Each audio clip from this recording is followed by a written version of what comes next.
Congress party के राष्ट्रीय महासचिव और पूर्व उप मुख्यमंत्री पूर्व प्रदेश अध्यक्ष सचिन पायलट के प्रति युवाओं में क्रेज हर जगह देखने को मिलता है। जो एनएसयूआई के प्रदेश अध्यक्ष विनोद जाखड़ के पदभार ग्रहण कार्यक्रम में जब सचिन पायलट पहुंचे तो कार्यकर्ता का जोश दुगना हो गया। वे सचिन पायलट जिंदाबाद के नारे करने लगे। आप देख सकते हैं किस तरह से युवाओं में सचिन पायलट से मिलने, देखने और सुनने की जो है ललक दिखाई दे रही है। तो वाकई में सचिन पायलट ने प्रदेश की राजनीति में अपना एक अलग स्थान बनाया है। कार्यक्रम में गोविंद सिंह डोटासरा, नेता प्रतिपक्ष टीकाराम जूली भी मौजूद रहे, लेकिन सचिन पायलट का जलवा कुछ अलग ही रहा।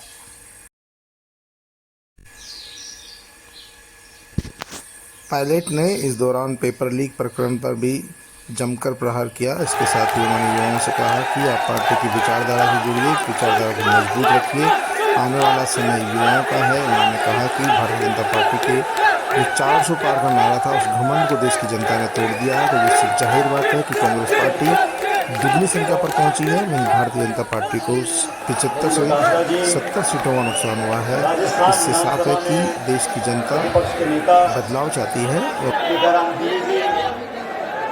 हमारे एनएसयूआई के राष्ट्रीय अध्यक्ष वरुण चौधरी जी और आज इसके लिए हम सब यहाँ एकत्रित हुए हैं। राजस्थान प्रदेश के एनएसयूआई के अध्यक्ष विनोद जाखड़ जी, धीरज गुजर साहब, अजय नरवाल जी, अखिलेश यादव जी, कांग्रेस के अध्यक्ष अग्रणी पूनिया जी, मंच पर उपस्थित विधायकगण मुकेश भाकर जी, रामनिवास जी, अमीन काजी साहब, विकास चौधरी जी, विद्याधर चौधरी साहब, मनीष यादव जी, रतन निवासी साहब, प्रशांत शर्मा जी, सुरेश गुर्जर जी, पूर्व विधायक इंद्राज जी, जिया खराना साहब, गुरुपराम मेघवाल जी, महावीर जी, राकेश मीणा साहब, सुमित भागासरा जी, पूर्व अध्यक्ष अभिषेक चौधरी जी, मंच पर बहुत सारे नेतागण बैठे हैं। उन सबका और आप सबका मैं बहुत बहुत धन्यवाद देता हूँ, साधुवाद देता हूँ कि आज विनोद जाखड़ जी के कार्यक्रम में हम सब यहाँ पर उपस्थित हो सके। और मैं सबसे पहले बधाई देना चाहता हूँ विनोद जी को कि इन्होंने आज औपचारिक शुरुआत अपने कार्यकाल की करी है। साथियों, ये आज का जो कार्यक्रम हुआ, जैसा डोटासरा जी ने कहा, जूली जी ने कहा, विनोद जी ने कहा, आज जिस माहौल में, जिस भावना से, जिस भागीदारी से, जिस संख्या बल से समूचे कांग्रेस की सोच रखने वाले युवक और एनएसयूआई के कार्यकर्ता, आप सब पूरे प्रदेश के लोग यहाँ पर आए हो, मैं समझता हूँ इससे बेहतर शुरुआत विनोद जाखड़ जी की नहीं हो सकती थी। मुझे पूरा विश्वास है अपने कार्यकाल में ये बहुत कुछ ऐसे काम करेंगे जिसको लंबे समय तक लोग याद करेंगे।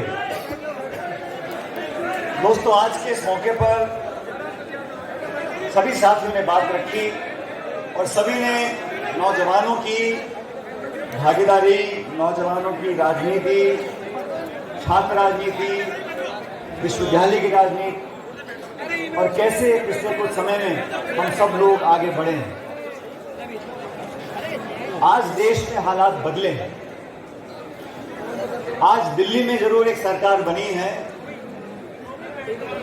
जो एक खंडित जनादेश आया था। उस खंडित जनादेश के बाद एक मिलीजुली सरकार देश में बनी है। ये बात सच है कि भाजपा के नेतृत्व में सरकार बनी है, लेकिन ये बात भी सच है कि बीजेपी चुनाव से पहले 303 सांसद लेके मैदान में उतरी थी और आज भाजपा के 70-75 सांसद कम हुए हैं और पूरे देश में कांग्रेस का जो संख्या बल था आज दुगना हुआ है। और मैं बात आपको इसलिए बता रहा हूं कि देश का जो माहौल है उसमें बदलाव क्यों आया है। वही नेता, वही भाषण। आप देखते हैं भाजपा के साथियों को, दिल्ली वाले नेताओं क्या कर रहा है भाई, कैसे मुंडा लटका हुआ है, चेहरा उतरा हुआ है और चमक नहीं है। सत्ता में बैठे हैं, लेकिन सत्ता परिवर्तन में सबसे बड़ा योगदान अगर किसी का रहा तो मैं मानता हूं कि किसान और नौजवान का रहा। पूरे देश में तो 10 साल की सरकार का कार्यकाल रहा, उसको लोगों ने देखा, समझा, आकलन किया और अंत में लोगों को लगा कि ये लोग बार बार वही भाषण देते हैं, वही जुमले देते हैं, अब समय बदलाव का है। इसलिए आज देश की संसद में राहुल गांधी जी प्रतिपक्ष के नेता हैं और ज्यादा अंतर नहीं है, 290 और 234 विपक्ष के 234 सांसद हैं।